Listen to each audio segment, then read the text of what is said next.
This is Scott Richmond. And Arnie Sherman. You're listening to What Do You Know on Newstalk KGVO, AM 1290 and 98.3 FM.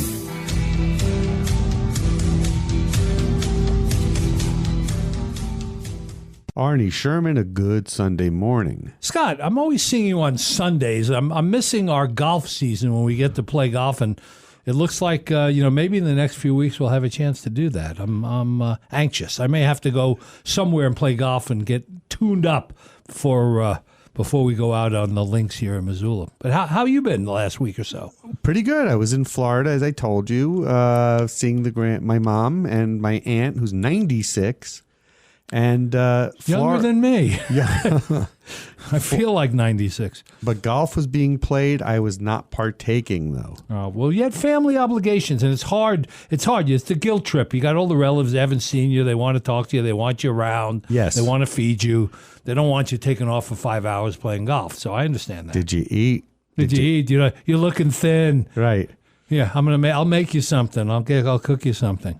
But anyway, talk about our guest. Well, I'm going to talk about something first that I'm very excited about. We always have an affinity to talk about Grizz football, but our ladies team and men's team both had 20-win seasons this year. Pretty incredible. And that I don't think that's happened for 5 or 6 years. I think the last time was 2019 when that happened. We win the Big Sky tournament. We go to the dance, both teams. Which would be great. So I'm very excited about that. And I'm also excited about our guest today, John Lovi.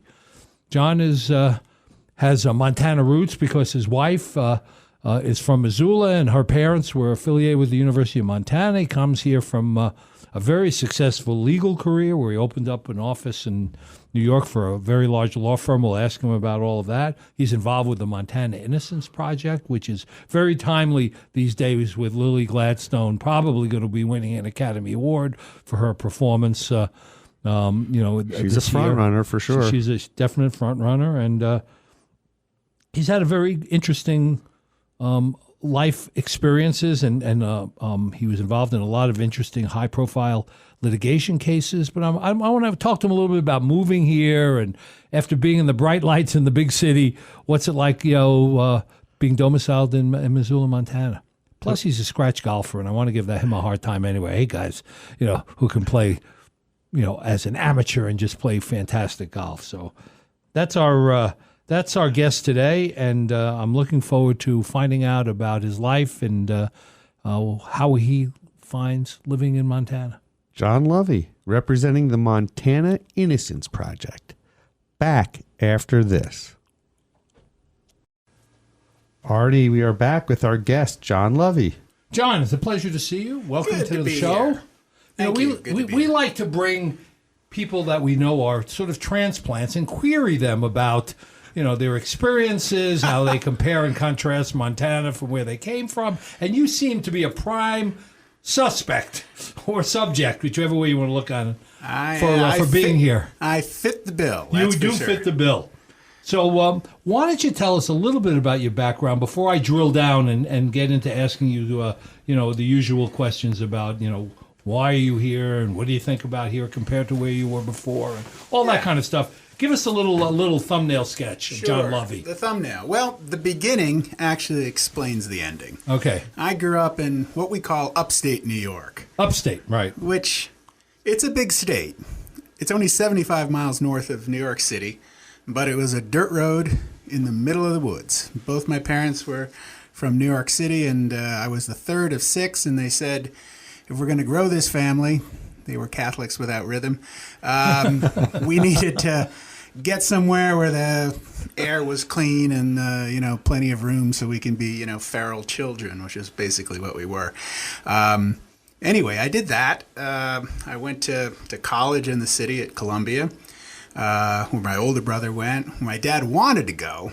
My dad went to Brooklyn Tech, which in the city, you had to test to get in there. So right. he was a smart kid from the Bronx. Went to Brooklyn Tech because he said, I said, why don't you go to Stuyvesant or Bronx Science? Because when I was in college, those were the two big ones. He said he wanted to go to Brooklyn Tech because it was the longest ride on the subway and he could play craps and make money. Shooting craps on the subway. That was his excuse to go to Brooklyn Tech. But Anyway, back then, if you went to any college as a poor kid, you went to City University. It was the Harvard for the poor. If you got a scholarship, you went to NYU, and if you were rich, you went to Columbia. Well, he got a scholarship, went to NYU, and but he always wanted to go to Columbia. So we used to go into the city, see my grandmother, Yankee games, cultural stuff, because where I grew up, the biggest cultural thing was, going to the gas station and jumping on the What was the town? arrows. What town was it? So it's a tiny little town. I lived actually between two towns. One's called Millbrook, New York, Okay. which is the same latitude as Poughkeepsie, but closer to the Connecticut border. Got it. Okay. So for our listeners, I just want to interrupt for 1 second. For people growing up in New York, 1 foot outside of Manhattan is called upstate. Actually, Westchester. Once you get out Right. of Westchester, Westchester, yeah. you're in upstate. So I was in Dutchess County. Right. There's a county in between called Putnam, but it's so small. But by the time you figure you're out of Westchester, you must be in Putnam. You're out of Putnam and you're in Dutchess. Right. But upstate can cover Buffalo and Albany and Poughkeepsie. Rochester. And There's a lot of upstate and upstate. And now Right. Dutchess County is like a weekend getaway for Brooklynites. People commute now Yeah, they to the do. city. And that's a schlep. What's it, an hour and a half, hour and 45 minutes each way? When Metro North. When I was growing up, so the other town is Dover Plains, which Okay. is the last stop on the Harlem line. And it used to have to, it was electrified to Brewster. And then you took what they called the butt car, which was, the train had strong unions. So all the alcoholics and, the guys who... The bar car. The bar car, they ran the butt car, which is this is one non-electric car from Brewster up to Dover. But now it's electrified all the way up to like Amenia or something like that. And people are actually commuting. It's a long commute. But I went, as it turned out, my parents thought that because they paid property taxes to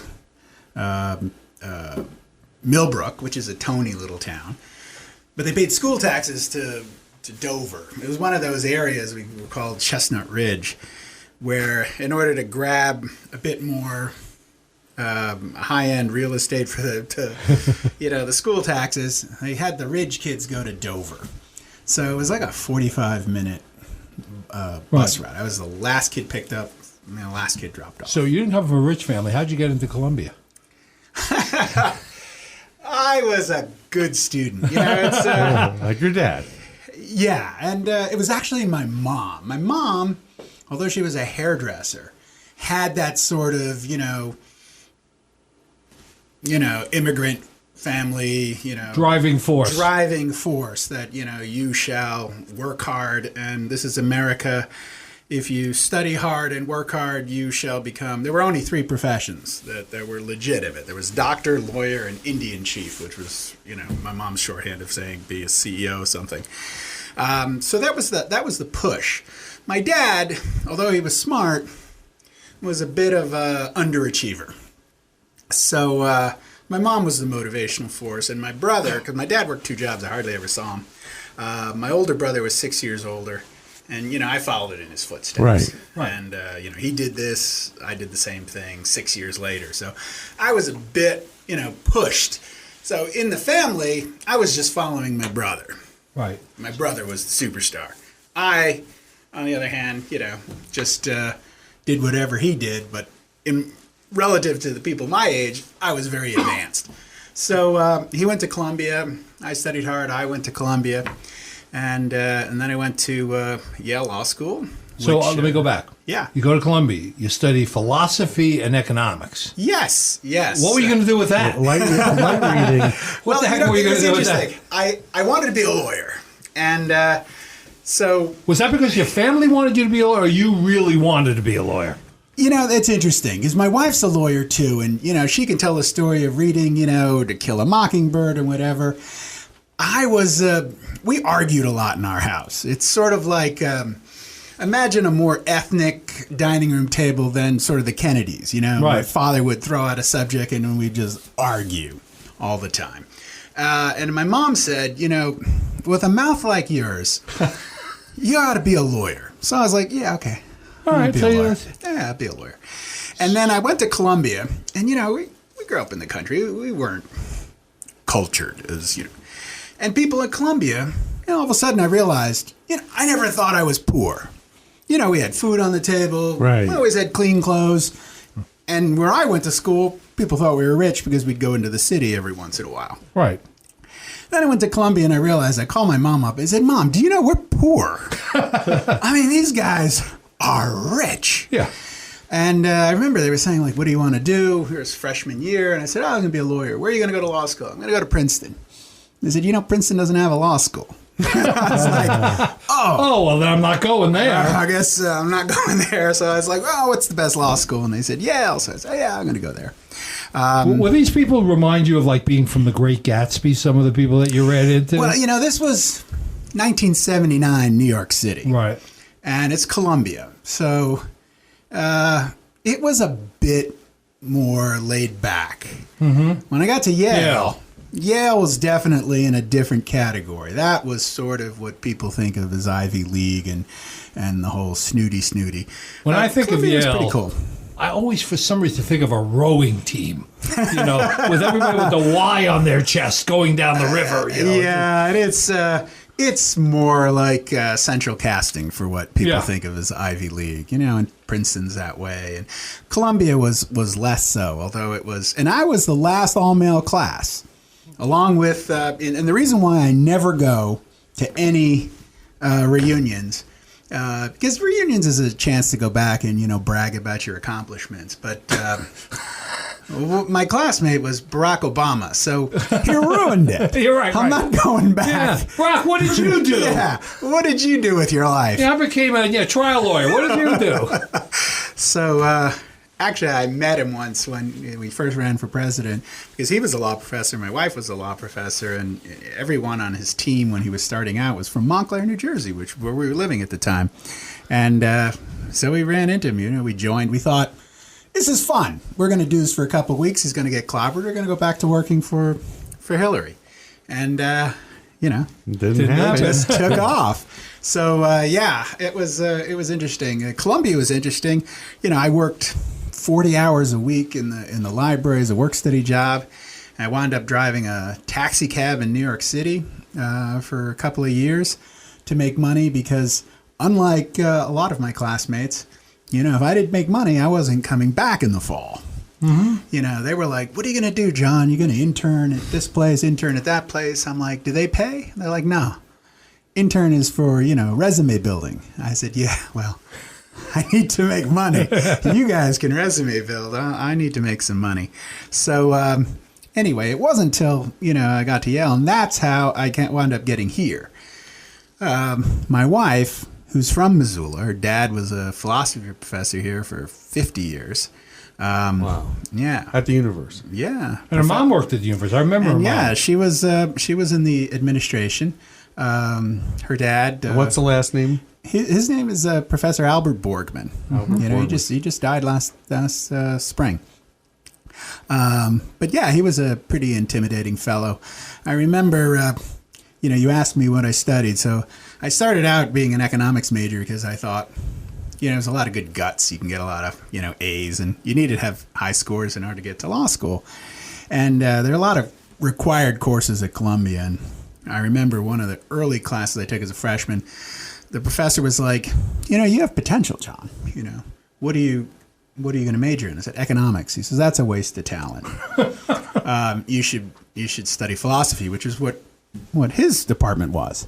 Well, philosophy, like I believe there was one major at Princeton, had a B- curve. Mm-hmm. So, the average grade was B-. So I remember I would take a philosophy class and the professor would say, this is a fantastic paper, B+. I'd be like, you're killing me. Yeah, right. I'm going to wind up going to Gonzaga Law School at this rate. So I wound up double majoring, philosophy and economics, one because philosophy was interesting and it was fun. And economics gave you A's. And economics gave me A's. And that's the way to keep the GPA up. So anyway, my wife, who went to Hellgate High and grew up in the Rattlesnake here, wound up going to Yale. Her older sister went to Harvard. Her little sister went to Brown. She went to Yale. Underachievers. Underachievers in that family. So, and she was also on the ski team. And her work study job was slinging hash at the law school dining room. Where everybody at Yale, I mean, George Conway, Kellyanne Conway's son, he was there. There are a lot of people in my class who have gone on to infamy, judges and politicians. Anyway, we all thought we were God's gift to mankind. That's certainly what the professors told us we were. I remember when we first got there, they said, Yale's one of the smallest law schools in the country. Harvard is one of the biggest in the country. It's 5 times the size. But we get about the same amount of applications, so it's 5 times harder to get into Yale than it is to get It always into reminds me of, there was a movie many, many years ago called Paper Chase with John Houseman. That's what I always thought law school would be like at an Ivy League school. And it probably was at other places, from what I could tell from people I've met, obviously in the profession. At Yale, it was pass-fail, and there was no ranking. So that alone was a reason to go there. Right, exactly. After knocking myself out for 4 years at Columbia, I was going to be like, I'm going to rest. But is it still pass-fail? I believe it is still pass-fail. I mean, why rank people at that level is their thinking? Right. A lot of it is institutional arrogance, but it certainly works. How are you going to rank Barack Obama, right, in a class? When I met him, I remember I told him I went to Yale and he had gone to Harvard. He said, "Well, yeah, you did better at school than I did." But so I met my wife in New Haven. In New Haven, she was working in the dining room, and we're all hitting on her because she was cute, and she hated us because we were all arrogant. Yeah. SOBs. SOBs. Right. And we'd go through the line again and say, could I have more mashed potatoes in your phone number? And and she just gave us this look, and we said, we're not even going to eat this food because I think she spit in it, Yeah. But eventually she took pity on me, and we went out. Where did you take her? We went to, I forget the name of it, but it was right next to Maury's. In New Haven. In New Haven. Best pizza in New Haven? No. Well, okay. Tell me. Sally and Pepe's. Right. I forget which one is which, but the one with the clam pizza is Pepe's. the best. Yeah. Pepe's. It's Pepe's, right? I didn't know. Yeah. The clam pizza, the white clam pizza one is the my best. first day with my wife was at a pizza place. That's why I asked. But because I was smooth, she wore a T-shirt that said Captain Yale Ski, Co-Captain Yale Ski Team. And I kind of saw her on the street once, and I said, "Hey, you ski?" And she's like, "What are you, an idiot?" So we went night skiing at Mount Southington, which I think has a vertical drop of like 47 feet. And I had never skied in my life. And I think it took me half an hour to go down. It would take like 10 seconds now to go down. Right. And she got down and, she's like, "Wow, you really suck at this." But she took pity on me, and she was a freshman. She had skipped the second grade, so she was only 17. So that was 40 years ago. Wow. Already.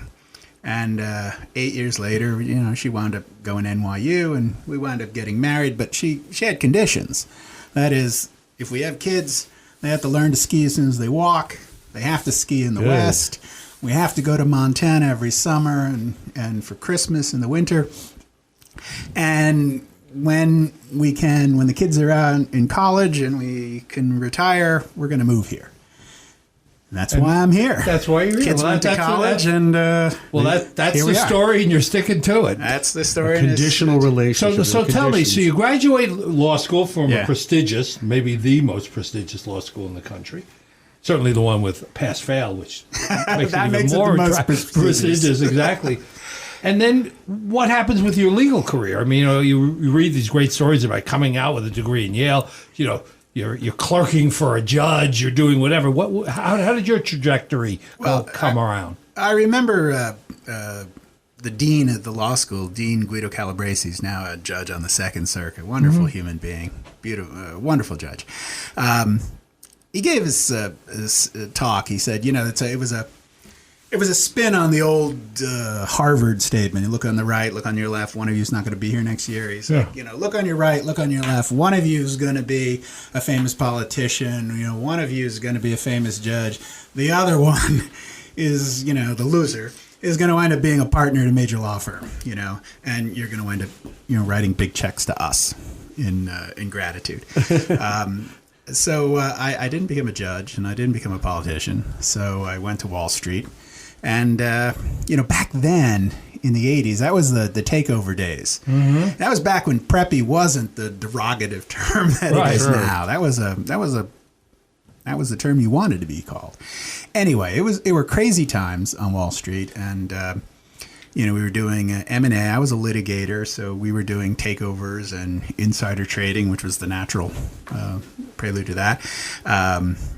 Rudy Giuliani was crazy, but not like today crazy. Right. But he was the U.S. attorney at the time, and all of a sudden he starts arresting people that, just the month before it would be a fine by the SEC for their conduct. Wow. Now he's like hauling them out of their trading floors and throwing them in jail. And, it was crazy times. There was one advantage I had as a young lawyer on Wall Street that would propel me to some amount of success. And that was, I'm one of the few lawyers who's good in math. I don't know what it is, but if you're good in math, you never become a lawyer. Well, then you become, if you're good at math and you're a lawyer, you become a financial litigator, right? Which is what I did. Right. And, the clients wanted me because I understood their crazy financial instruments. They didn't have to explain it to me. And the partners, securities was relatively new. Most of those partners of those big firms became partner as, antitrust lawyers. But this was Reagan. So there was no more antitrust. So they had to learn it just as we were learning it. But, I had to explain to the partners what a put and a call was. Wow. And then came derivatives. And all of a sudden they were like, literally, it's not math anymore. It's like Greek letters. And I was like, okay, well, I can explain this to you. And they're like, you're on these cases. So that's what I did for 8 years. And I was one of the few lawyers whose mom and whose wife, my wife now, didn't want me to become a partner. Right. I loved it, but, we got into the office at 9 o'clock. And I used to tell people, sometimes I'd sneak out and be able to watch the evening news at home. And people's like, oh, you got home at 6? It's like, no, I got home at 11. Right.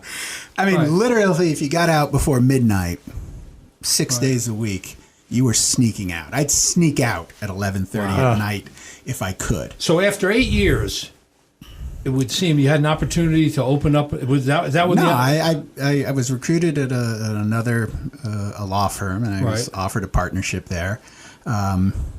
But you're a partner in name, but unless you have a book of business, right? Yeah. And these firms are like you work for Steptoe, right?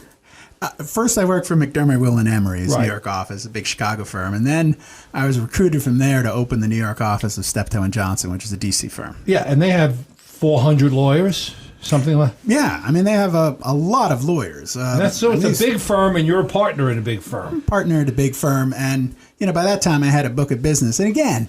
A lot of it, you can work hard in this world and you can be smart, and there are a lot of people who work hard, and there are a lot of people who are smart. And I've met a lot of successful people. The key ingredient is luck. You just got to be in the right time, right place, and then exploit it. So how lucky were you? Well, very lucky. It was 1997, the Asian financial crisis hit, and Korea had gone essentially bankrupt. All their financial institutions had been bankrupt. They got bailed out by the IMF, and they had lost billions of dollars on this crazy derivative scheme that was sold by J.P. Morgan. Anyway. And you got involved in that particular case? Yeah, they came to me, and all the big firms, the biggest firms, were representing the other side. So the second-tier firms, and when I say second-tier firms, the lawyers are just as good as the first-tier firms. It's the quality of the clients. You know, it used to be when I first started out, it was at Sullivan and Cromwell. It was Goldman Sachs is your client. Bank of New York is your client. Dolan's were the client. I had a case for Cablevision. I was going to say that's a difficult client. That's what I yeah. I dealt with a Cablevision case for the Dolans, and it turned out well, but. Yeah, it's a difficult client, and they're paying money, big money. They want results. So anyway, I got a chance to work for this couple of financial institutions that were bought out by the Korean government. They were bailed out. So I was representing essentially the government of Korea against JP Morgan, involving billions of dollars in losses.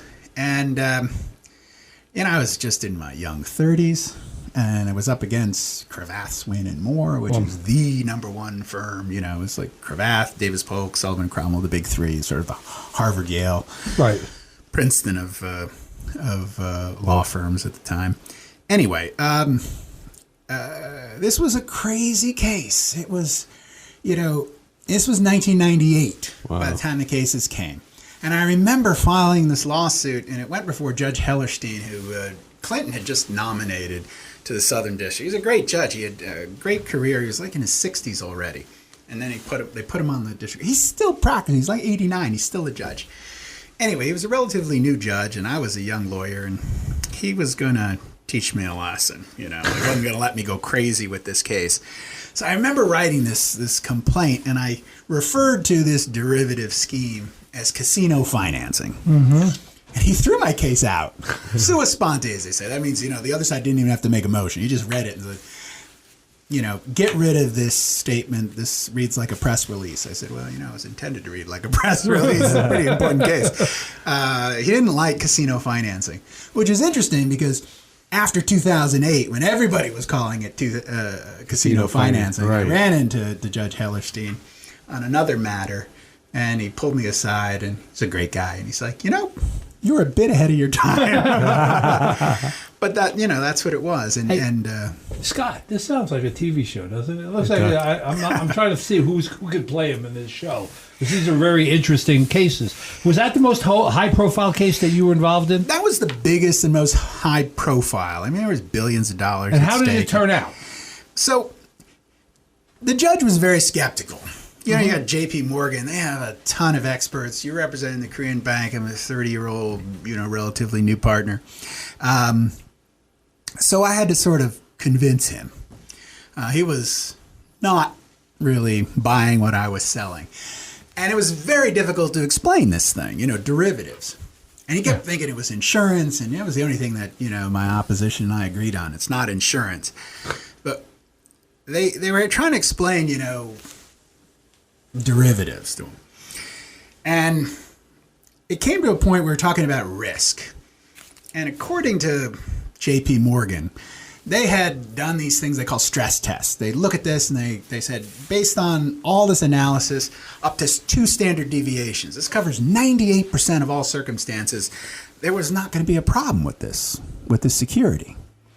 Well, it doesn't explain what they call the long tail problem. What happens in those 2% of the cases? Is it a little bit worse, or does it fall off the plate? That's called the long tail problem. And I was trying to explain this to the judge that that's what this case was about. And I said to him, Judge Hellerstein, I'm going to propose a game to you. You choose which of these 2 games you want to play. One is, we're going to play Russian roulette. One is a squirt gun. It's got 100 chambers. I filled 2 of them with water. And we're going to keep exchanging this gun until squirt, it hits you in the head, you lose.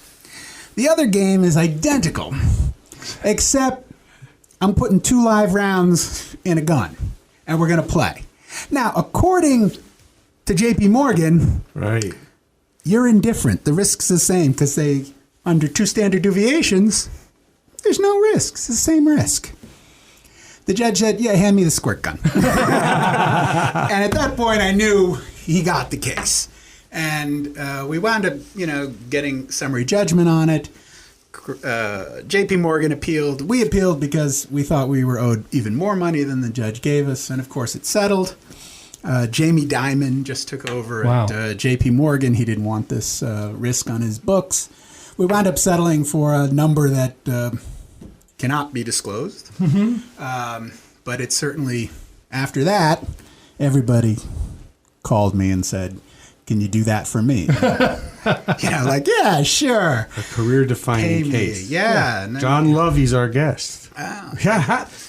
Now I know why you're involved in the Innocence Project. We're going to get that in a minute, but I have the question I have is, you're still a relatively young man. Yes. And you're not practicing law anymore. So what happened? Yeah. Well, my wife wanted to move here to Montana. What year? So this was 2000. 2015. My wife was tenured, full professor of constitutional law at City University of New York, and she was happy there. She had worked at the ACLU. She was on the board of the ACLU in New Jersey. She wanted to come to Montana. My daughter was at Columbia now, and my son was at the University of Colorado Boulder, and we had a big house in New Jersey that, why are we commuting an hour each way for that? And I said, let's move to Montana. So she got a job. She became the executive director of the ACLU of Montana, and they wanted her to live in Helena first before she came to Montana. So I wound up my practice and sold the house, and I followed her in 2016. And and after all the years I had worked, I had some clients that were like, "You're 50." I was 55 at the time. And they were like, "You can't retire now. You're too young. I need you." So I said, "Well, put me on your board, pay me a director's fee or whatever, and continue to give counsel. Give counsel." So that's what I did. So all the clients that had offices in Singapore, Hong Kong, London, Dubai, I said yes to. The ones that wanted me to go to Cleveland, Ohio. Like, Detroit. We got a great board meeting every quarter in Detroit. No more trips to Cleveland. Sorry, Cleveland. So that's what happened, and that kept me busy. I got here, and I met some people, and through my wife as well, and I ran into Dan Weinberg, who's a great human being here. He lives up in Whitefish, and he also has a place in Hawaii. He started the Innocence Project about 15 years ago here, and he asked me to be on the board. And I said, yeah. And I had done pro bono cases as a young person, and I'd done some Innocence Project work and other work.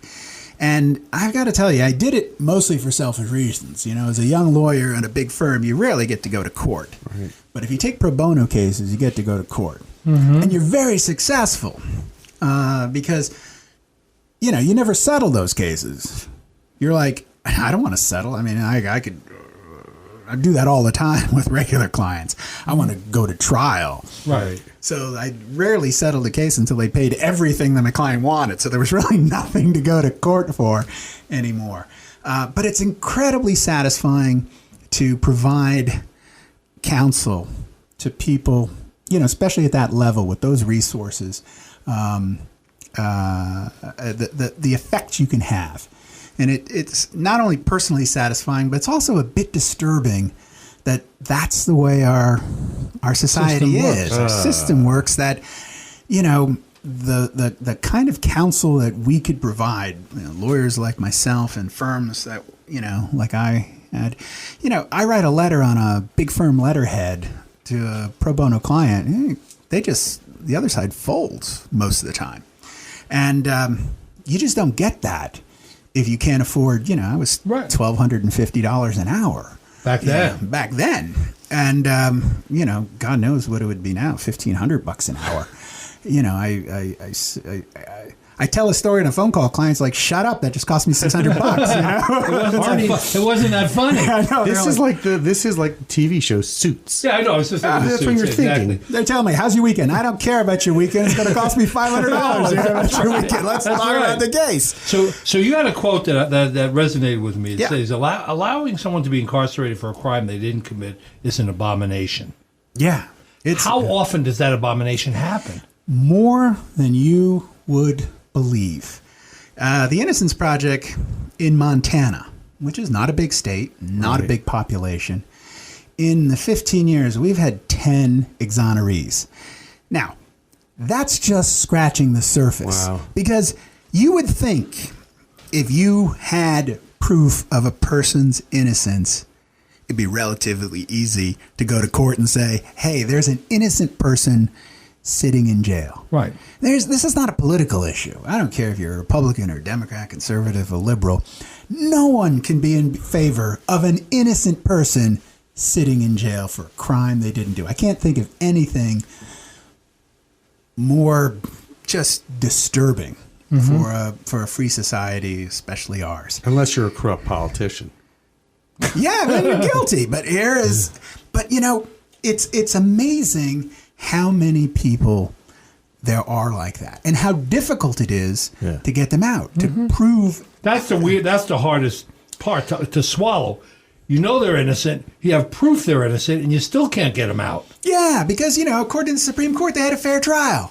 And, and I'm like, okay, but they're innocent. How fair could it have been? Man, right. But it's difficult. The courts like to have finality, even if it's finally bad. Proving absolute innocence is a long, difficult, and expensive struggle. And, that's why.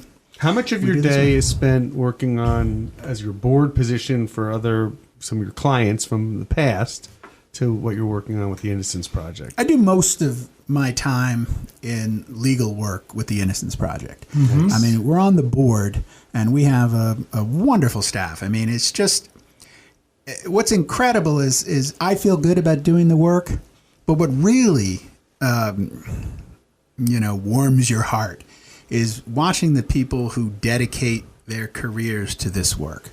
Amy Sings in the Timber is our executive director. She's also an attorney. Just a fantastic person, fantastic executive director. Katie Carpenter is our legal director. Just a brilliant lawyer, and just works their butts off for this cause. That's John, all they do. Is it mostly remote, or is there is it Whitefish? Where is it? Where are you located? It's here in the law school. It's at the law school. It's at the law school. That's where the project is. It's a big state, and we have only one office. But Montana has really just one prison, Deer Lodge. Right. So, how's it funded? Your checks, my checks, everybody's checks. Is that right? That's it, and grants. Amy, our executive director, is able to get a justice grant, but this is expensive work. These people have to put food on the table too. They have opportunity. These are smart people with great resumes. They could be making twice the money working in private practice. They choose to do this work. But we got to pay them. We got to pay. Right. The number one way to get people off Innocence Project is DNA. Right. And thank God that there are so much evidence that's still stored. Uh-huh. It was never tested for DNA. They had lawyers, because of the expense and the time or whatever. They didn't do it. But there are cases of people who have, and people are always shocked when I tell them this. You'd be surprised how many people confess to crimes they didn't do. Why? It's there's a lot written on this. You guys are from New York. You remember the Central Park Five? Yeah, sure. The average time of people being interrogated before they confess is 16 hours. Okay? Right. I don't know how long I'd last before, and they're told, you want to go home? They're crying. They want to go home? Just you break tell them. us. You break them. Exactly what you do. How does the Innocence Project decide to take on a case? What's the process? It's a long process. A lot of incarcerated persons, write to us, and then we have a process. We used to have a full-time investigator, and now we're getting another. We have an investigator now because of this grant that looks into these cases, because these files are thick. Pages and pages and pages, and you're looking for not someone, because we're looking for the Innocence Project, not the person that didn't have a great lawyer project. Or, Right. The person who... Is it mostly murder cases? Not always. There's, sexual crimes, a lot of homicide cases. Is it disproportionately Native American? And this is the thing. It's disproportionately people of color. Yeah. Right. Montana doesn't have a large black population, but they're disproportionately represented in the system.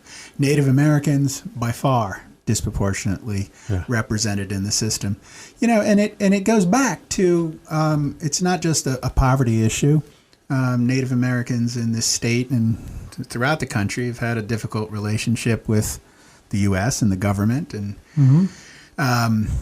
and you show up as another white person saying you're going to help them, the community, The trust. it's a trust thing. Right. What It's about difficult. male-female ratio? We've had male and female. In the population, I would say it's more male than Right. female, but More male get incarcerated than female. more males Right. are incarcerated.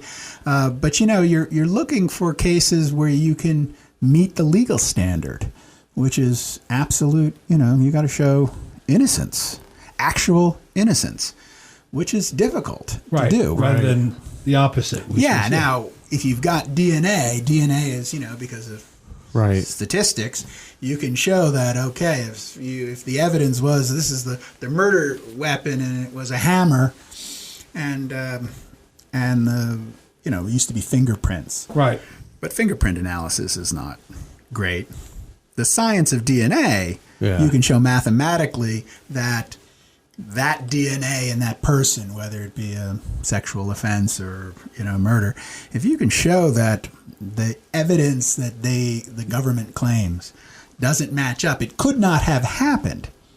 And what's also interesting about DNA, because there's a lot of DNA on file, sometimes you not only show that the person you've incarcerated is innocent, but you can find out who actually did it. Wow. Right. So, this is something that, DNA is relatively new. Right. And people but it's expensive Yeah. to test. So there's a whole process of reviewing the files to find out whether where they are on the appeal process and how good the case can be. We have limited resources. I wish we had more money. And for those out there who are interested, go to our website and can contribute. Every dollar Right. goes to this cause. And I remember there's a quote from F. Lee Bailey. Mm-hmm. And then I remember someone asked him, how do you sleep at night representing murderers and rapists and all these horrible people? And F. Lee Bailey said, I sleep like a baby. Let me tell you when I can't sleep. When I got an innocent client. And I can understand that. Yeah. It's a very know. interesting answer, isn't it? You're doing your job when you're representing a guilty person, and they deserve, lawyers, everybody deserves the right to counsel. Sometimes the government overcharges, and there's just the right, and that's our system. Right. And, you read the Constitution, you read the laws, it's difficult to, the burden is on the government. And it's the way it should be. Because the default should be, we should all be happier if a guilty person is freed or not found guilty than if an innocent person is found guilty. And the system is set up that way.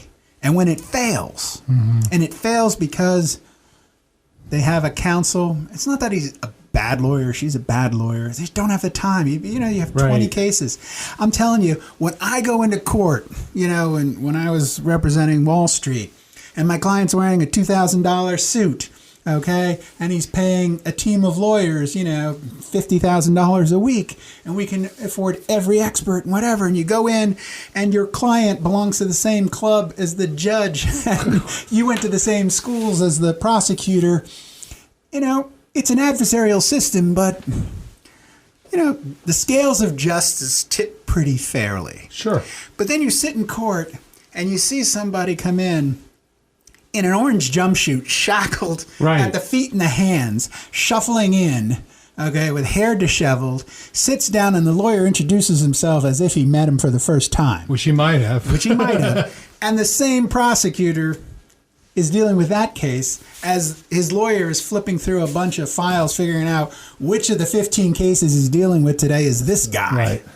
You're like, I sit there in court and like, oh, that guy is screwed. Yeah. Whether he's innocent or not. It's just... How who can he doesn't have know? fair representation in that scenario? It's, the government has a lot of resources, and it's a scary thing. And, our system does favor those who can afford legal representation, but it shouldn't be that way. And that's a much larger discussion. Sure. And, this Innocence Project group, and I'm so happy to be involved in it, they go out and, get people out of jail. But there's still a tremendous cost. Yeah. You know, the people we've exonerated have a combined 175 years behind God. bars. Some people are in jail for 10 people. Some people are in jail for 30 years before they're and it's amazing to talk to these people. I mean, Yeah, how do you reconcile? You know you're innocent. Let's assume you know it. Some people, and you're sitting there 30 years trying to convince somebody that you didn't do it, and then finally it happens. Yeah, and these people are just amazing. How, you know, I'd be beyond bitter, you know, when I think You're right. about it. But they You'd be like the rationalize. joke. But don't they rationalize their circumstances? This must have meant that this was to be. I mean, how do they do it? It's you know, Always try to- everybody's different, but to the exoneree, every one of our clients, if you met them, and I would encourage you to meet them, go on the website, hear their stories. It's inspiring. It's just, you know, you read stories about people who are, you know, buried underground for 20 days, and it's inspiring. There are a lot of inspiring stories. These are the most inspiring stories because I sit there and said, you know, I'd go nuts. What's the common thread between all of them?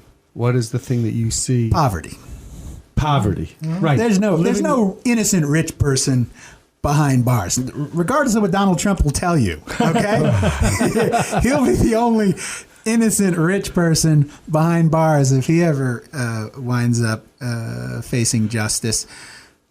But poverty is Absolutely. definitely. Let's take a quick break. Our guest is John Lovi with the Montana Innocence Project. Back after this. Arnie, we are back with John Lovi. John, do we have innocence projects in every state? Most states have innocence projects. There are a couple of smaller states that combine.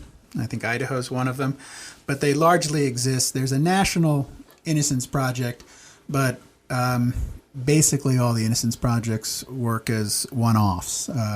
Whatever money we were able to raise, that's the money we raise. Everybody raises their own funds. So, yeah, there are innocence projects in most states, most every state. Some are much better funded than others. You know, Montana's a small state, and it's not a rich state, but there are people out there, increasingly so, that have the capability. And this is a cause that, you know, it's not political. And it should, if people think about it, touch their hearts because, you know, if you can't, you know, be a lawyer and volunteer your time, and we have a lot of volunteers who do it, and they're incredible people. Writing a check for this cause, knowing that your money is going to find and exonerate innocent people who are currently serving time behind bars. Yes. And it doesn't affect just them. It affects their children, their families. Yeah. And when you meet with them, that's almost as heartbreaking to see. When you hear the expression travesty of justice, this is the perfect, this epitomizes that. This is, and you know, for all the faults of the judicial system and with our society, this is where money and poverty and being marginalized people intersects in the most offensive way. Yep. And that's where this organization exists. Again, how would somebody contribute? Give us the contact info. Go to MTIP, which is MontanaInnocenceProject.org. Reach out to Amy Singleton, our executive director. The organization is located at the University of Montana Law School. And we have people there and on our website that'll direct you to how you can help. Fantastic. Either by time or your money. Scott, don't you think we should bring John back with one of the people that they've gotten off? That's our next show. They have incredible stories to tell. Do it in a couple of weeks. Yep. Absolutely be happy to do that. The website is mtip.org. Yeah, or you can just say Montana Innocence Project and look it up and Google it. John, we appreciate your time very much. I appreciate you having me out here. Thank you. It's a pleasure. We look forward to in a couple of weeks seeing you back here. You guys all have done a mitzvah. Thank you. 612 to go. See you next week, Arnie. Take care, Scott. Thank you for listening to What Do You Know? I can't wait for the next show, Scott. I'm excited too, Arnie. If you'd like to suggest a guest, send me an email at scottrichmond@townsquaremedia.com. We'll see you next week. And thanks for listening to Newstalk KGVO.